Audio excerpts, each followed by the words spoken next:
Hello दोस्तों, मैं doctor विजय Arora KGMU Lucknow से।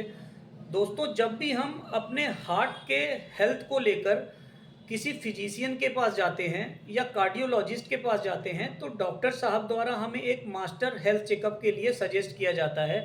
इस मास्टर हेल्थ चेकअप में एक कंप्लीट ब्लड काउंट, एक ECG, एक 2D इकोकार्डियोग्राफी, एक छाती का एक्सरे मौजूद होता है। और इन सारे टेस्ट का जब रिजल्ट नॉर्मल आता है तो हमारे खुशी का ठिकाना नहीं रहता।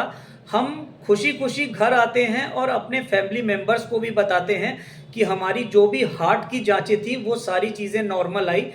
तो ऐसा होता है कि हम जो भी चीज़ें हार्ट हेल्थ को लेकर जो भी अपने अंदर सुधार कर चुके होते हैं, जैसे कि स्मोकिंग अगर हम पहले करते होते हैं और हार्ट की वजह से इसे क्विट कर देते हैं, तो रिज़ल्ट जब भी नॉर्मल आता है तो हम इसे फिर से दोबारा चालू कर देते हैं और फिर से अपना पुराना रवैया अपना लेते हैं। फिर साथ साथ घर में लोगों से, फैमिली मेम्बर से ये बोल के तली भुनी चीज़ें भी स्टार्ट कर देते हैं कि मेरा तो जो सारे चेकअप्स थे वो सब के रिज़ल्ट नॉर्मल आए हुए हैं। तो दोस्तों, कभी कभी बहुत सारे लोग इसी चीज़ को लेकर अपने लाइफ स्टाइल को भी बिगाड़ लेते हैं। तो दोस्तों, इस वीडियो में मैं आपको ये बताना चाहता हूँ कि डॉक्टर साहब से जब भी आप इंटरेक्ट करते हैं तो डॉक्टर साहब के पास इतना टाइम नहीं होता। हार्डली 2 से 3 मिनट का टाइम ही आपको मिल पाता है जिसमें आप अपनी समस्या उन्हें बता पाते हैं और वो चेकअप और जो भी दवाएं सूटेबल होती है वो आपको देते हैं।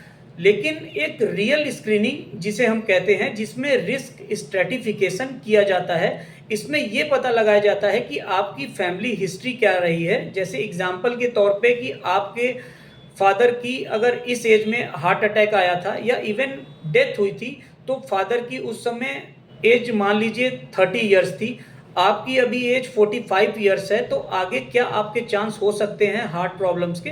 तो इन सारी चीज़ों को लेकर एक रिस्क का स्ट्रेटिफिकेशन किया जाता है जो कि बहुत ज़्यादा ज़रूरी होता है। तो होता ये है कि मास्टर हेल्थ चेकअप में हमारी ऑब्वियस चीज़ें तो सामने आ जाती हैं, लेकिन हिडन चीज़ें वो हिडन ही रह जाती है, वो खुल के सामने नहीं आ पाती।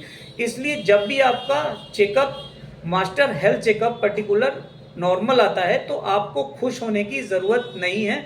आपको एक अच्छी लाइफ स्टाइल ही फॉलो करनी है और जो भी चीज़ें आपने गुड हैबिट हार्ट हेल्थ को लेकर जो भी चीज़ें आपने चालू की हैं उसे ज़रूर से कंटिन्यू करें। ऐसा ना हो कि आप ये सोचकर कि मेरा हेल्थ चेकअप तो नॉर्मल आया है और काफ़ी सारी चीज़ें आप और भी बिगाड़ बैठें। Thank you so much.